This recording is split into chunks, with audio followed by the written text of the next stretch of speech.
কুরআন ও হাদিসের আলোকে বিশ্ব নবী হজরত মুহাম্মদ সাল্লাল্লাহু আলাইহি ওয়াসাল্লাম এর জীবনী অলৌকিক ঘটনাবলী পাঠ ৩৪ হজরত মুহাম্মদ সাল্লাল্লাহু আলাইহি ওয়াসাল্লামকে মেঘের ছায়া দান ৫৭৪ খ্রিস্টাব্দ।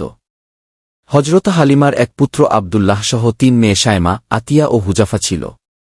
বড় মেয়ে শায়মা তার দুধ ভাইকে খুব আদর করত। তাকে কোলে নিয়ে ঘুরে বেড়াত। একটুও ক্লান্তি অনুভব করত না। মা হালিমা সব সময় কড়া নজর রাখতেন, কখন তারা কি করে, কোথায় যায়, কোনো কিছুতে শিশুর কষ্ট হয় কিনা। একদিন শিশু হজরত মুহাম্মদ সাল্লাল্লাহু আলাইহি ওয়াসাল্লামকে কোলে করে শায়মা কিছু দূরে এক মাঠে ছেলেদের খেলা দেখতে গিয়েছিল। এদিকে মা হালিমা তাকে আশেপাশে না দেখে সব বিচলিত হয়ে উঠলেন। দুপুর বেলার প্রখর রৌদ্রের মধ্যে ছেলেকে নিয়ে শায়মা কোথায় গেল, তিনি সে চিন্তায় অস্থির। এমন সময় শায়মা তার দুধ ভাইকে নিয়ে ফিরে এল। হালিমা শায়মাকে খুব ধমকালেন। রৌদ্রে বাইরে নিয়ে যাওয়ার জন্য রাগ করলেন। শায়মা বলল, মা, ভাইয়ের কোনো কষ্ট হয়নি। আমি যখন যেখানে গিয়েছি সেখানেই এক খণ্ড মেঘ ভাইয়ের মাথার উপর ছায়া দিয়েছে। আমি দাঁড়ালে মেঘটিও থেমে যেত। ভাইয়ের শরীরে একটুও রোদ লাগেনি। হজরত হালিমা মেয়ের কথা শুনে অবাক বিস্ময় শিশুটির দিকে তাকিয়ে রইলেন। তারপর অসীম স্নেহে বুকে জড়িয়ে ধরলেন। শিশু মুহাম্মদ সাল্লাল্লাহু আলাইহি ওয়াসাল্লাম এর বক্ষ বিদারণ ৫৭৪ খ্রিস্টাব্দ, বয়স ৪ বছর। একদিন হজরত মুহাম্মদ সাল্লাল্লাহু আলাইহি ওয়াসাল্লাম তার দুধ ভাইয়ের সাথে মেষ চড়াতে চারণভূমিতে গেলেন। তখন একটি ঘটনা ঘটল। দিনের প্রায় মধ্যভাগে শিশু হজরত মুহাম্মদ সাল্লাল্লাহু আলাইহি ওয়াসাল্লাম এর দুধ ভাই হঠাৎ এক দৌড়ে বাড়ি ফিরে আসে। সে তার পিতা মাতাকে চিৎকার দিয়ে ভীত সন্ত্রস্ত স্বরে বলতে লাগল, তোমরা তাড়াতাড়ি এসো। আমার কোরাইশ ভাইকে সাদা কাপড় পরা দুজন লোক মাটিতে শুইয়ে বুক চিরে দুফালা করে ফেলেছে। ভয়ে পাগলের মতো হয়ে হালিমা ও তার স্বামী দৌড়াতে দৌড়াতে ছেলের সাথে সেখানে পৌঁছলেন। সেখানে হজরত মুহাম্মদ সাল্লাল্লাহু আলাইহি ওয়াসাল্লামকে একটা পাহাড়ের উপর বসে থাকতে দেখলেন। তাকে সম্পূর্ণ শান্ত দেখাচ্ছিল, কিন্তু তার মুখ মণ্ডল বিবর্ণ দেখাচ্ছিল। তখন তার পিতা হারিস তাকে দুহাতে জড়িয়ে ধরে বলল, প্রিয় বৎস, তোমার কি হয়েছে? তখন শিশু হজরত মুহাম্মদ সাল্লাল্লাহু আলাইহি ওয়াসাল্লাম বলল, আমি যখন মেষপালের দিকে গভীরভাবে লক্ষ্য করছিলাম সেই সময় শুভ্রমূর্তির মতো দুজন লোক দেখতে পেলাম। আমি প্রথমে ওই দুজনকে বিরাটকায় পাখি মনে করছিলাম। কাছে আসতে ভুল ভাঙ্গল। তারা আমাকে চিৎ করে মাটিতে শোয়াল। তারপর আমার বুক চিরে বুকের ভিতর থেকে কি একটা বস্তু ফেলে দিল। তারপর আবার আমার বুক যেমন ছিল তেমনি করে দিল। মুসলিম।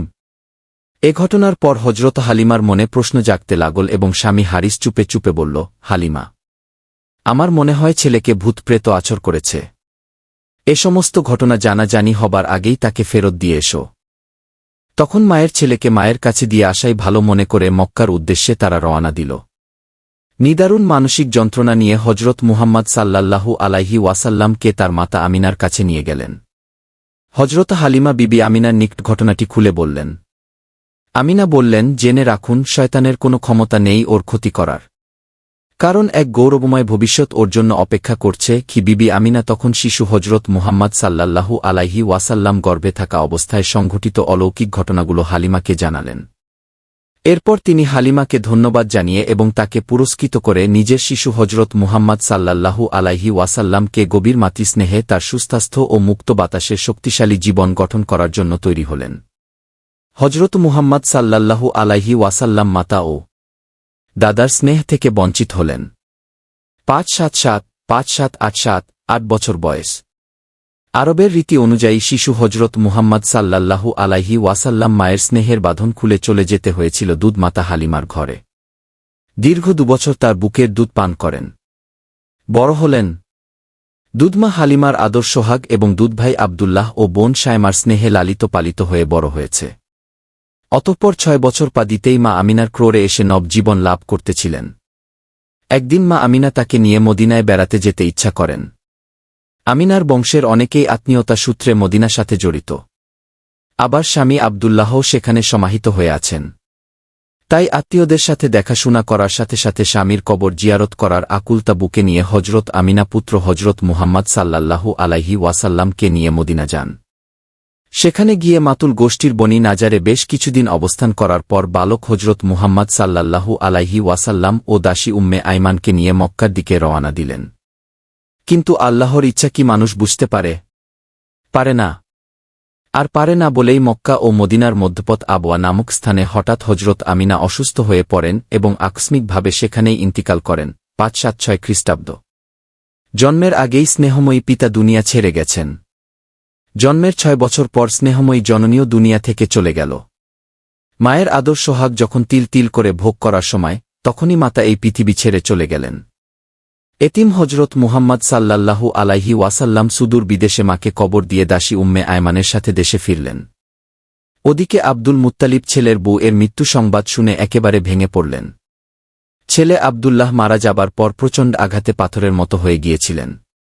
সে শোকের পাথর ভাঙতে শুরু করছিল হজরত মুহাম্মদ সাল্লাল্লাহু আলাইহি ওয়াসাল্লাম এর জন্ম লাভ করার পর। হঠাৎ ছেলের বউ ইন্তিকাল করা সবকিছু ওলট পালট হয়ে গেল। মায়ের মৃত্যুর পর দাদা আব্দুল মুত্তালিব তার অবুঝ নাতির লালন পালনের ভার নিজের কাঁধে তুলে নিলেন।